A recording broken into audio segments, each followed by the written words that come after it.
आज के कार्यक्रम में आपका स्वागत है। आज हम लोग बांग्लादेश के बारे में बात करेंगे कि बांग्लादेश को लेकर नरेंद्र मोदी की नीति फेल क्यों हुई। बांग्लादेश में जो चीजें चल रही थी उनका नरेंद्र मोदी की सरकार पूर्वानुमान क्यों नहीं लगा पाई और बांग्लादेश में एग्जैक्टली क्या घट रहा है।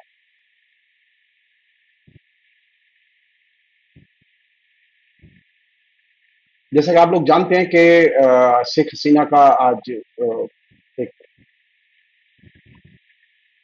अप्रसारित भाषण, उसकी खबर छपी है जिसमें शेख हसीना ने ये कहा है कि अमेरिका की साजिश से उनकी तख्ता पलट हुई है और उनकी सरकार गिराई गई है।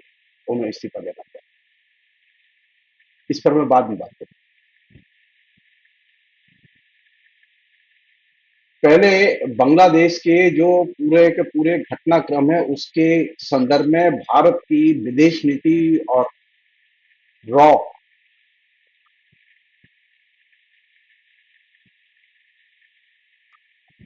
की क्या भूमिका थी।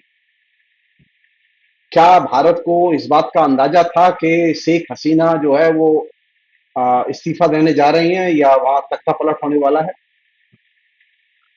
नरेंद्र मोदी सरकार ने अभी तक ये खुलासा नहीं किया है।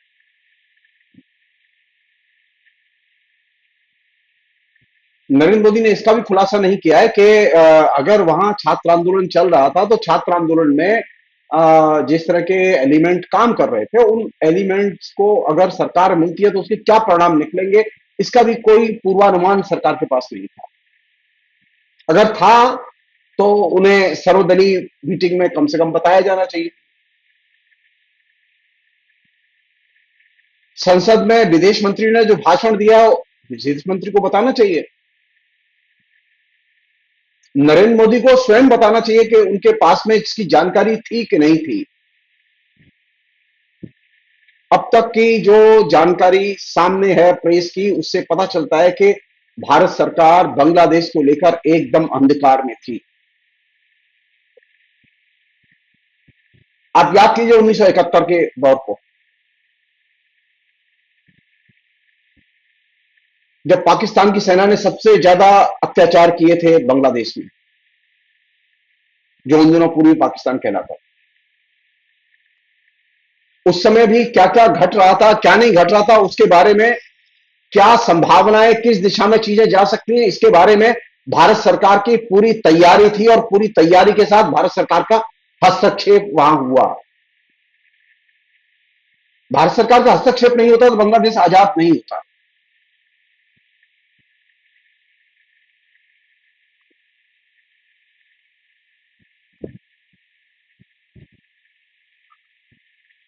भारत सरकार बांग्लादेश को बचाने में सफल रही, बंगाली जाति को बचाने में सफल रही, वहां रहने वाले हिंदुओं को भी बचाने में सफल रही। क्यों? क्योंकि हमारी तैयारी थी। मिसेस इंदिरा गांधी जो समय प्रधानमंत्री थी उन्होंने ये नहीं सोचा कि संयुक्त राष्ट्र संघ क्या कहेगा, सारी दुनिया क्या कहेगी।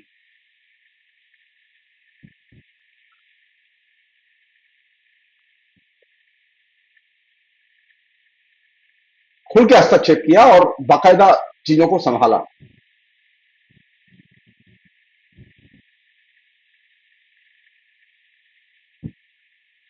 बांग्लादेश में एक दिन में कोई चीज घटित नहीं हुई है बल्कि बहुत लंबे पीरियड में चीज घटित हुई है। शेख हसीना ने जो डिक्टेटरशिप का मार्ग एडॉप्ट किया, बाई चांस की बात देखिए, जिस समय हमारे यहां डिक्टेटरशिप की शुरुआत होती है नरेंद्र मोदी के नेतृत्व में, तकरीबन उसी के पैरेलल शेख हसीना अपने डिक्टेटरशिप के मार्ग पर जाती है।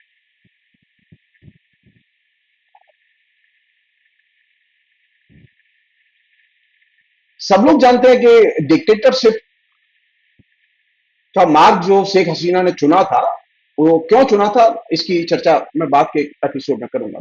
लेकिन मैं पहले जो चीज बुनियादी रखना चाहता हूं कि शेख हसीना की अवामी लीग पार्टी का वहां के धार्मिक फंडामेंटलिस्टों के साथ में कंट्राडिक्शन था, टकराव था।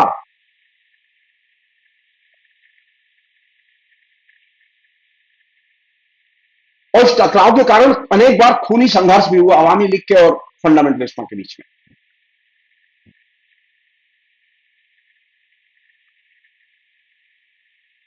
दुर्भाग्य की बात यह है कि शेख हसीना ने फंडामेंटलिज्म से लड़ने के लिए डिक्टेटरशिप का मार्ग चुना, लोकतंत्र का मार्ग छोड़ दिया। सारी दुनिया का अनुभव है कि लोकतंत्र के जरिए ही आप धार्मिक फंडामेंटलिज्म को परास्त कर सकते हैं, डिक्टेटरशिप के जरिए आप परास्त नहीं कर सकते। जाहिर है कि इस छात्र आंदोलन के दौरान डिक्टेटरशिप के खिलाफ में जो जिहाद शुरू हुआ, उसमें धार्मिक फंडामेंटलिज्म वाली ताकतें भी एक्टिव हैं, ऐसा नहीं कि वो एक्टिव नहीं है। ये बात दीगर है कि वो सरफेस पे छात्र दिखाई दे रहे हैं और छात्रों की आवाज दिखाई दे रही है, उनकी डेमोक्रेटिक डिमांड दिखाई दे रही है।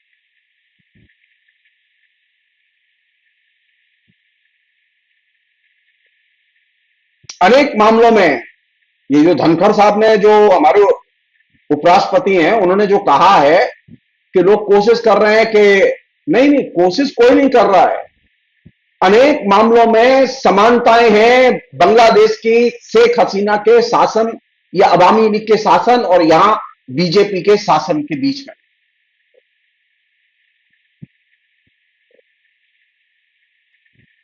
कल सुप्रीम कोर्ट के चीफ जस्टिस ने वहां इस्तीफा दिया और भी जजों ने इस्तीफे दिए। तमाम विश्वविद्यालयों के वाइस चांसलर और प्रॉक्टर्स, इन सब लोगों ने इस्तीफे दिए। क्यों? क्योंकि वे शेख हसीना की पार्टी के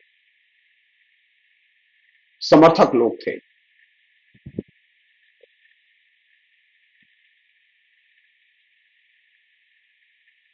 और यहां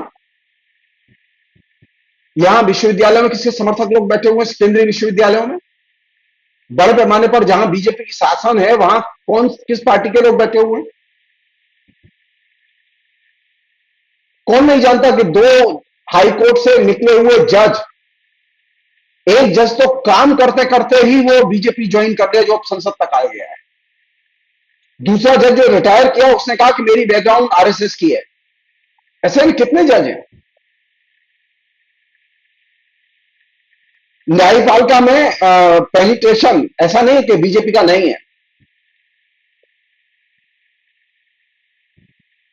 न्यायपालिका को पॉकेट में डालने की बाकायदा कोशिशें हो रही हैं। ये बात दीगर है कि सुप्रीम कोर्ट के जो ऊपर जो जज बैठे हुए हैं, वे जज जो है वो हाथ नहीं रखने दे रहे। कोशिश तो हो रही है।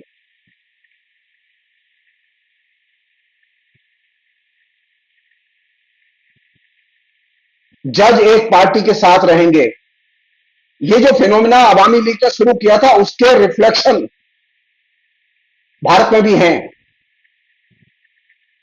हम ये नहीं कहें कि हमारे यहां तो डेमोक्रेसी है जी और वहां डिक्टेटरशिप थी। नहीं, हमारे यहां डिक्टेटरशिप की प्रैक्टिस चल रही है। बाकायदा सुप्रीम कोर्ट बार बार असंवैधानिक असंवैधानिक, गलत गलत ये जजमेंट दे रहा है, सरकार सुन नहीं रही है।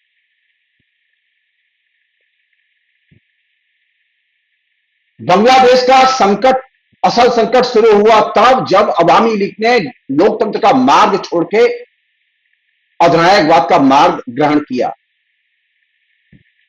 और अधिनायकवाद का मार्ग एक पार्टी रूल के तहत पूरे देश को लाया जाए, इस मॉडल को उसने लागू किया। नरेंद्र मोदी ने कोशिश नहीं की अपने तरीके से एक पार्टी रूल के तहत पूरे देश को लाया जाए, जगह जगह दल बदल करा के, जगह जगह राज्य सरकारों को तोड़ के, गिरा के, बाई हुक एंड क्रुक। क्या है ये?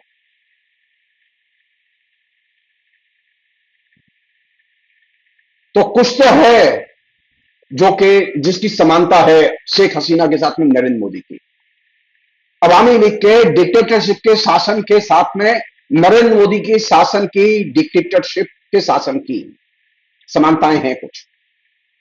यह बात दीगर है कि हिंदुस्तान में विपक्ष सेकुलर विपक्ष है, यहां फंडामेंटलिस्ट विपक्ष नहीं है, बल्कि यहां फंडामेंटलिस्ट जो फोर्सेज हैं वो सरकार पर हावी है।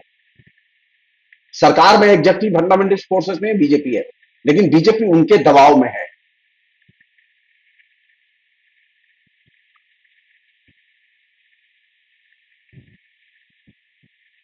आप याद कीजिए, आप याद कीजिए कि सन 2023 के अप्रैल में ही शेख हसीना ने यह बात कही थी कि अमेरिका चाहता है कि बांग्लादेश में सत्ता परिवर्तन। आज जो अखबारों में जो बयान छपा है, यह पुराना बयान है एक तरह से, अगर मुझसे पूछा तो, क्योंकि शेख हसीना 2023 में यह बात कह चुकी थी कि अमेरिका बांग्लादेश में सत्ता परिवर्तन चाहता है और वो अवामी लीग को हटाना चाहता है।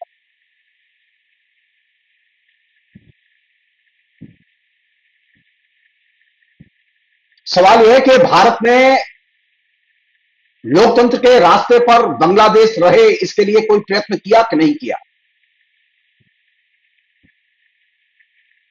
हमारा लोकतंत्र के प्रति कमिटमेंट है, हम लोकतंत्र के प्रति वचनबद्ध हैं, हम लोकतंत्र के रास्ते पर जाएंगे कि नहीं जाएंगे, और अपनी विदेश नीति को लोकतंत्र के साथ में इंटीग्रेट करेंगे कि नहीं करेंगे। तो हमारे यहां दिक्कत यह थी कि हमारे यहां खुद जो है शासन जो है वो लोकतंत्र के मार्ग से एक तंत्र के मार्ग की तरफ जा रहा था, अधिनायकवादी मार्ग की तरफ जा रहा था, और चल रहा है, अभी भी चल रहा है।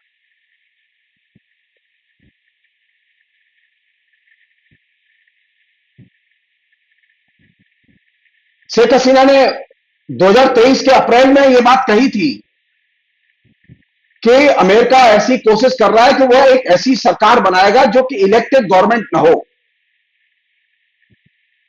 जाहिर है कि वो इलेक्टेड लोग नहीं है जो अभी आए हैं सरकार में, जो 17 लोगों की सलाहकार परिषद बनी है राष्ट्रपति के छत्र छाया में, ये वे लोग हैं जो कि विभिन्न किस्म के संगठनों में, एनजीओ में काम करते थे।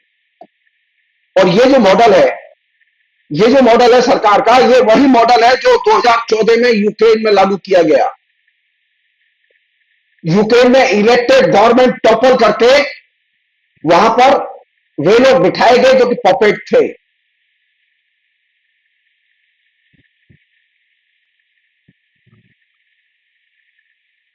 सवाल है, शेख हसीना जब जानती थी तो शेख हसीना ने जनतंत्र का मार्ग चुना क्यों नहीं? यह सच है कि शेख हसीना के 10 साल के शासन में, पिछले में, ये बांग्लादेश ने आर्थिक तरक्की की। वहां तमाम किस्म के जो डेवलपमेंट के काम है, और खासतौर पर टेक्सटाइल इंडस्ट्री, कपड़ा उद्योग ने तो इतनी बड़ी तरक्की की कि वो दुनिया में अभी नंबर 1 पर है। उसने चीन को भी पीछे छोड़ दिया टेक्सटाइल में, चीन भी उसके नीचे है। लेकिन उसने एक खतरनाक काम किया, वो सत्ता का केंद्रीकरण और लोकतंत्र का दमन। और ये सत्ता का केंद्रीकरण और लोकतंत्र का दमन, इसने मौका दिया विपक्ष को यूनाइट होने का, एनजीओ को, अमेरिकी फोर्सेस को यूनाइट होने का। उन लोगों को एकीकृत करने में तीसरी एक चीज और थी जिसने मदद की, वो थी इलेक्शन को मतदान में धांधली करके जीतना।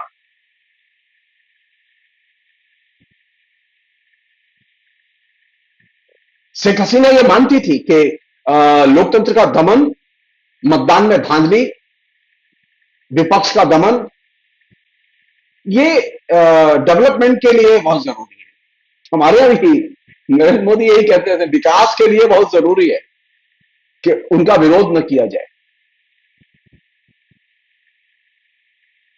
यहां तक कि शेख हसीना ने अपने कभी लोकतंत्र विरोधी जो फैसले थे उनका पुनर्मूल्यांकन नहीं किया। आज भी उन्होंने पुनर्मूल्यांकन नहीं किया, और अपने लोकतंत्र विरोधी फैसलों पर उन्होंने पश्चाताप प्रकट नहीं किया, और यह सबसे बड़ी चिंता की चीज है। जैसे अपने लोकतंत्र विरोधी फैसलों पर नरेंद्र मोदी कभी पश्चाताप प्रकट नहीं करते, ठीक शेख हसीना ने वह चीज अडॉप्ट की।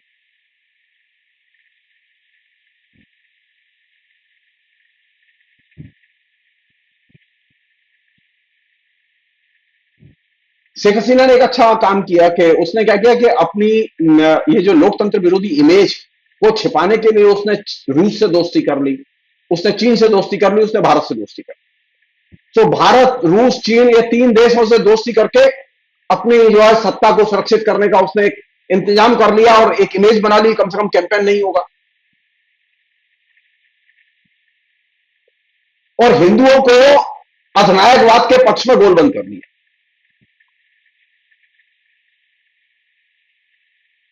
हिंदू अगर अधिनायकवाद की हिमायत करेंगे तो जनतांत्रिक शक्तियां उनका विरोध करेंगी। यहां पर भी हिंदुओं का एक तबका जो है वो अधिनायकवाद के पक्ष में है, नरेंद्र मोदी के साथ। लेकिन वायलेंस नहीं है।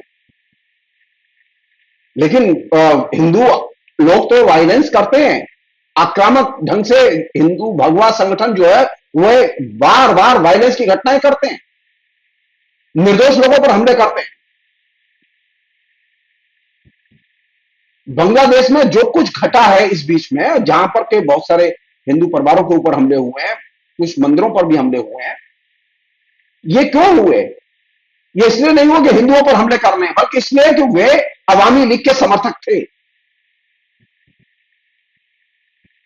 और अवामी लीग डिक्टेटरशिप को रिप्रेजेंट करती थी। तो जाहिर है कि लोगों में जो गुस्सा है अवामी लीग के खिलाफ, वे लोग अपने गुस्से का इजहार कर रहे थे। इसके बावजूद उनकी का हिंसा करना, हिंदुओं पर हमले करना नाजायज है, गलत है, निंदनीय है। उन्हें कोई हक नहीं है जो लोग उनका विरोध करते हैं उनके ऊपर वो हिंसक हमले करें। उन्होंने तमाम अवामी लीग के नेताओं के ऊपर हमले किए, कई नेता मारे गए, सैकड़ों हजारों अवामी लीग के कार्यकर्ताओं के घरों पर हमले किए गए, उनकी चीजें नष्ट की गई, घायल किए गए।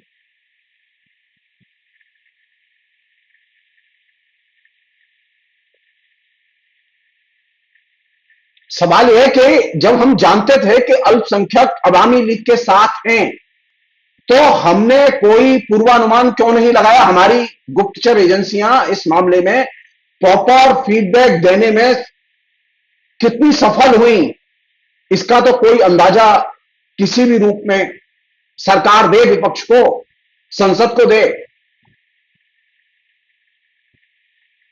हम देख रहे हैं, हम सुन रहे हैं, हमने बयान दे दिया है, इससे तो बात समझ में नहीं आएगी, क्योंकि आपने तो कोई एक्शन नहीं लिया।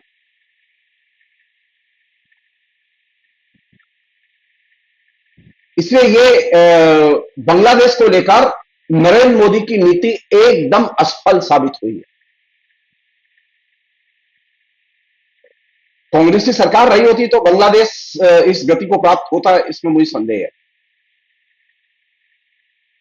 और कुछ होता भी तो भारत सरकार का दृष्टिकोण अलग होता।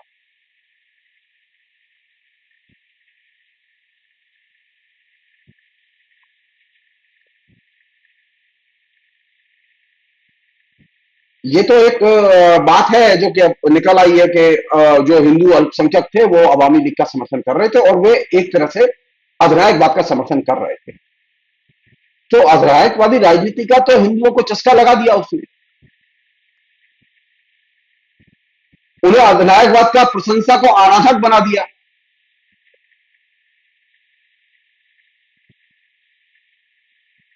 जाहिर है कि अधिनायकवाद की अगर आप पूजा करेंगे तो लोकतांत्रिक शक्तियां आपका विरोध करेंगी, आपके प्रति गुस्से का भी इजहार करेंगी।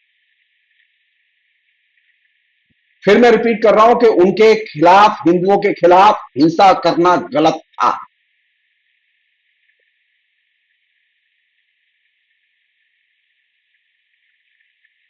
और यही वजह है कि मोहम्मद यूनुस ने, जो कि मुख्य सलाहकार हैं बांग्लादेश की सरकार के फिलहाल, उन्होंने आते ही जो बयान दिया उसमें उन्होंने साफ अपील किया कि सांप्रदायिक सद्भाव बनाए रखें और ये अल्पसंख्यकों के ऊपर हमले न करें, उनके खिलाफ हिंसा रुकनी चाहिए। और तमाम जो नौजवान हैं वो हिंदुओं के मंदिरों की, इलाकों की, मोहल्लों की चौकीदारी, पहरेदारी कर रहे हैं और हिंदू भी अपने तरीके से प्रतिवाद कर रहे हैं कि हमारे ऊपर हमले हो रहे हैं, उन्हें रोका जाना चाहिए, उदाहरण दे रहे हैं। डेमोक्रेसी लौटी है,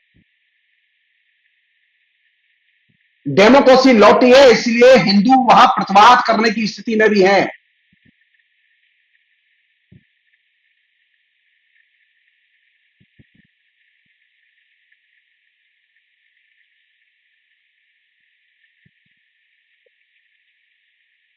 एक अन्य चीज जो कि बहुत ही आउट ऑफ द वे है लेकिन बहुत जरूरी है, हम जानना चाहते हैं कि शेख हसीना जब डिक्टेटरशिप और एक पार्टी रूल की तरफ जा रही थी और एक पार्टी रूल उन्होंने स्थापित किया, तो क्या कभी नरेंद्र मोदी ने, वो पिछले दिनों ही आई है हिंदुस्तान, मिलके गई है नरेंद्र मोदी से,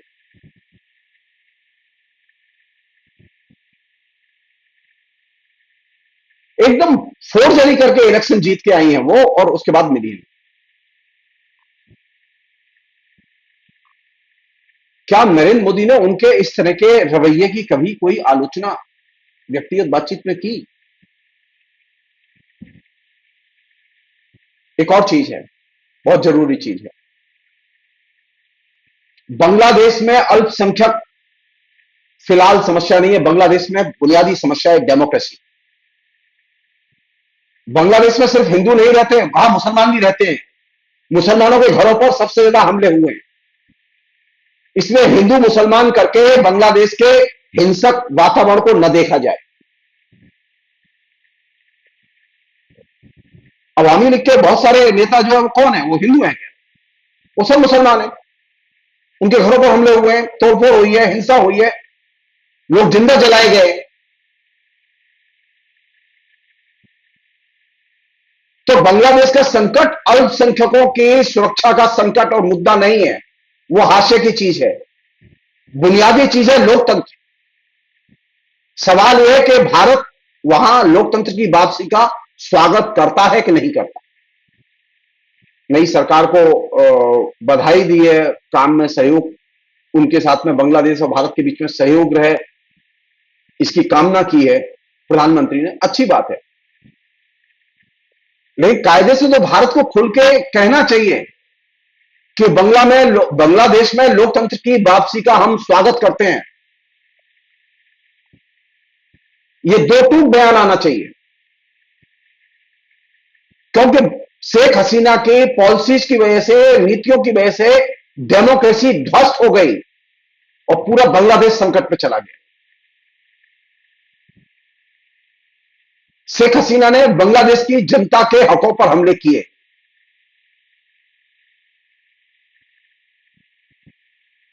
और जब देश में जनता के हकों पर हमले हो रहे हो तो क्या वहां हिंदू सुरक्षित थे? क्या डिक्टेटरशिप में अल्पसंख्यक सुरक्षित रहते हैं? नहीं। जब डिक्टेटरशिप के शासन में, जो कि अवामी लीग ने स्थापित किया पिछले 10 साल से जो चल रहा था, जब वह मुसलमान सुरक्षित नहीं तो हिंदू कैसे सुरक्षित रह सकते हैं? जब सामान्य नागरिकों के अधिकारों पर हमले हो रहे हैं तो उनमें हिंदू भी शामिल हैं, लेकिन भारत ने प्रतिवाद नहीं किया इसका।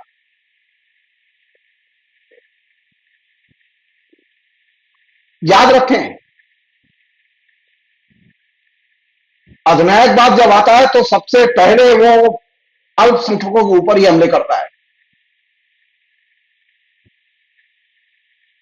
जर्मनी से लेकर बांग्लादेश तक और भारत से लेकर इटली तक ये फिनोमेना साफ देखा जा सकता है। एक और चीज, बुनियादी चीज, तो बांग्लादेश को लेकर बहुत चिंताएं हैं। मैं पहले भी एक आध बातचीत में कह चुका हूं, मैं फिर उसे बहुत ब्रीफली मैं कहना चाहता हूं। बांग्लादेश का जन्म हुआ भाषा के आधार पर, आइडेंटिटी पॉलिटिक्स के गर्व से राष्ट्र का जन्म हुआ। आइडेंटिटी पॉलिटिक्स आत्मविध्वंसक पॉलिटिक्स है। आइडेंटिटी पॉलिटिक्स के आधार पर अगर राष्ट्र बनेगा तो वो राष्ट्र कभी भी शांति से अपना विकास नहीं कर सकता, लोकतंत्र के रास्ते में तो जा ही नहीं सकता। अब आप सोचिए, जिस व्यक्ति ने स्वतंत्रता की मांग की, जिस व्यक्ति ने स्वतंत्रता की स्थापना की, वही व्यक्ति डिक्टेटरशिप के मार्ग पर चला गया। मेरा इशारा शेख मुजीबुर रहमान की तरफ है, और उनके प्रत्युत्तर में कौन लोग थे? एकदम फंडामेंटलिस्ट, नेकेडली लोकतंत्र विरोधी ताकतें। आइडेंटिटी की राजनीति के आधार पर अगर जनता को गोलबंद किया जाएगा तो सामयिक तौर पर तो सफलता मिल जाएगी इसमें, लेकिन दीर्घकालिक तौर पर यह राजनीति लोकतंत्र को नष्ट करेगी और लोकतांत्रिक वैल्यूज को नष्ट करेगी। बांग्लादेश में जो ये उत्पाद चल रहा है, जब से उसका जन्म हुआ है तब से अब तक, उस उत्पाद का की आइडियोलॉजिकल जड़ है ये कि बांग्लादेश ने अस्मिता के आधार पर, लोकतंत्र के आधार पर अपना विकास नहीं किया, लोकतंत्र के आधार पर अपनी शिला नहीं रखी। भारत ने लोकतंत्र के आधार पर भारत का शिलान्यास किया। पाकिस्तान ने आइडेंटिटी के आधार पर पाकिस्तान का शिलान्यास किया। पाकिस्तान के हाल देखिए आप। आइडेंटिटी पॉलिटिक्स आत्मविध्वंसक पॉलिटिक्स है। अगर आइडेंटिटी के आधार पर राष्ट्र का निर्माण होगा तो तय मानिए वो राष्ट्र अपना विध्वंस करेगा। वहां बार बार हिंसाचार होगा, वहां बार बार फंडामेंटलिज्म की, लोकतंत्र विरोधी ताकतों की, लोकतांत्रिक ताकतों के साथ में टकराहट होगी और हिंसक टकराहट होगी। वहां कभी हिंसा पीछा नहीं छोड़ेगी। और यही वो बुनियादी वजह है जिसकी वजह से पाकिस्तान में भी आग लगी हुई है, बांग्लादेश में भी आग लगी हुई है। और भारत में अपने जन्म से भारत हिंदू भारत है इस धारणा को अस्वीकार किया, कहा कि नहीं, हमें डेमोक्रेसी चाहिए, हमें हिंदू भारत नहीं चाहिए, हमें धर्मनिरपेक्षता चाहिए, हमें हिंदू भारत नहीं चाहिए। सो आइडेंटिटी पॉलिटिक्स के आधार पर अगर नेशन स्टेट का निर्माण किया जाएगा तो वो सेल्फ डिस्ट्रक्टिव होगा, आप उससे बच नहीं सकते। एक और चीज वो ये कि फंडामेंटलिस्ट पॉलिटिक्स का मुकाबला आप अधिनायकवाद के जरिए नहीं कर सकते, और करेंगे तो पिटेंगे। मिसेस गांधी ने फंडामेंटलिस्ट पॉलिटिक्स का सामना करने के लिए, आरएसएस बीजेपी का जनसंघ का सामना करने के लिए आपातकाल का सहारा लिया था, लेकिन वो उसमें सफल नहीं हुई, पिट गई, वो लाइन पिट गई। शेख हसीना ने ठीक वही काम किया जो कि इंदिरा गांधी ने किया था। उसने भी धार्मिक फंडामेंटलिस्टों को पीटने के लिए अधिनायकवादी राजनीति का सहारा लिया और वो पिट गई। इंदिरा गांधी तो हार गई, हार के घर बैठ गई। उन्होंने माना कि आपातकाल लगाना गलत था, डिक्टेटरशिप गलत थी। जनता ने उन्हें 77 में हारने के बाद में 80 में पुनः मौका दिया। लेकिन शेख हसीना तो ये मानने के लिए तैयार नहीं है कि उन्होंने डिक्टेटरशिप की है, तो वापसी होगी नहीं।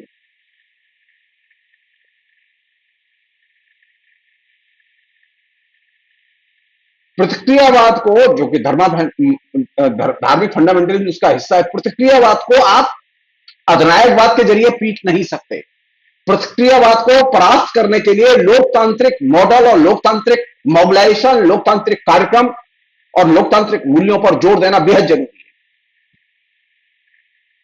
लोकतंत्र का कोई विकल्प नहीं है। लोकतांत्रिक एजेंडे से ही आप धार्मिक फंडामेंटलिज्म और प्रतिक्रियावाद को परास्त कर सकते हैं। यह चीज बांग्लादेश भी सीखे और यह चीज भारत की जनता भी सीखे।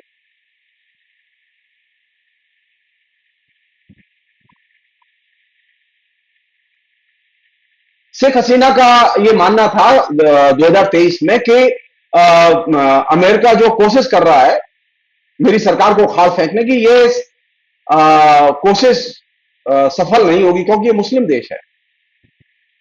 मुस्लिम देश में सरकार को अपदस्थ करना कठिन होता है, क्योंकि वहां की परिस्थितियां बहुत जटिल होती हैं। और उन्होंने अपनी स्थिति को बेहतर बनाने के लिए भारत, चीन और रूस, इनके साथ दोस्ती कर ली और वो निश्चिंत थी, लेकिन ऐसा हुआ नहीं। फंडामेंटलिज्म या डिक्टेटरशिप साम्राज्यवादी देश की एक माता इकाई के तौर पर तो काम कर सकती है, लेकिन उसका मुकाबला करने की इसमें क्षमता नहीं है।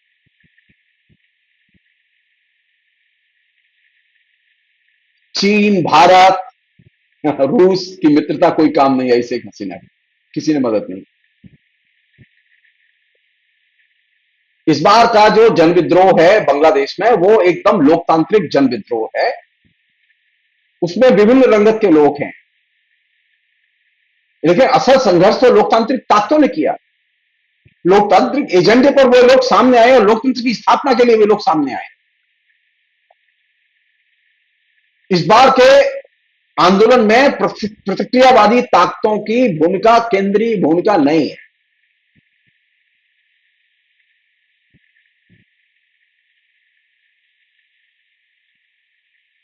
अगर लोकतंत्र की वापसी होती है तो उससे भारत को बल मिलेगा। अब अल्पसंख्यक भी सुरक्षित रहेंगे। आखिरी चीज, भारत सरकार, नरेंद्र मोदी की सरकार अगर सचमुच में हिंदुओं के प्रति उसकी हमदर्दी है, तो उसे जो हिंदू इस समय कष्ट की अवस्था में, संकट की अवस्था में भारत में आके शरण लेना चाहे, उन्हें शरण देनी चाहिए। जो यहां रहना चाहे उन्हें रहने देना चाहिए, उन्हें नागरिकता देनी चाहिए।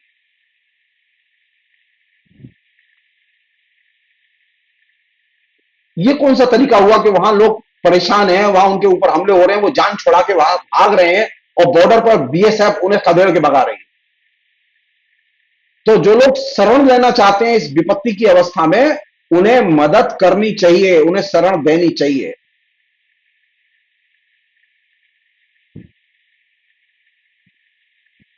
नरेंद्र मोदी अपनी विदेश नीति को जैसे उन्होंने पंगु विदेश नीति बना दिया है और इवेंट ओरिएंटेड,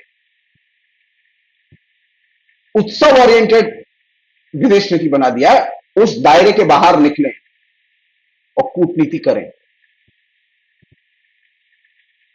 भारत के बड़े हित दांव पर लगे हुए बांग्लादेश में ये निष्क्रियता विदेश नीति की, ये बहुत महंगी साबित हो रही है। पड़ोसी देशों से लगातार भारत कटता चला जा रहा है और इसका एकमात्र कारण यह है कि नरेंद्र मोदी के पास में विदेश नीति की कोई समझ नहीं है।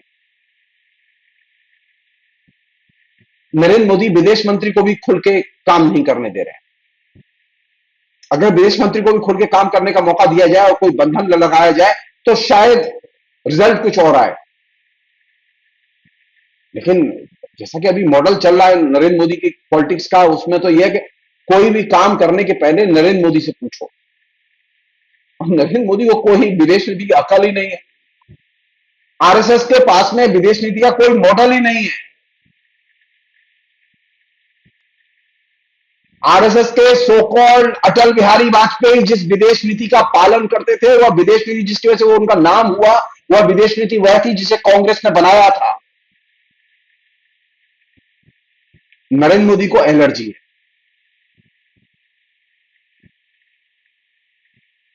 वो कांग्रेस की बनाई विदेश नीति पर चलने में असमर्थ है। वो अब अमेरिका द्वारा डिक्टेट की गई विदेश नीति पर चल रही है। यह सच है कि अमेरिका की दिलचस्पी इस बार के बांग्लादेश के विद्रोह में थी और यही वजह कि नरेंद्र मोदी निष्क्रिय थे। नरेंद्र मोदी सक्रिय रहे होते तो शायद शेख हसीना को बांग्लादेश छोड़ना नहीं पड़ता।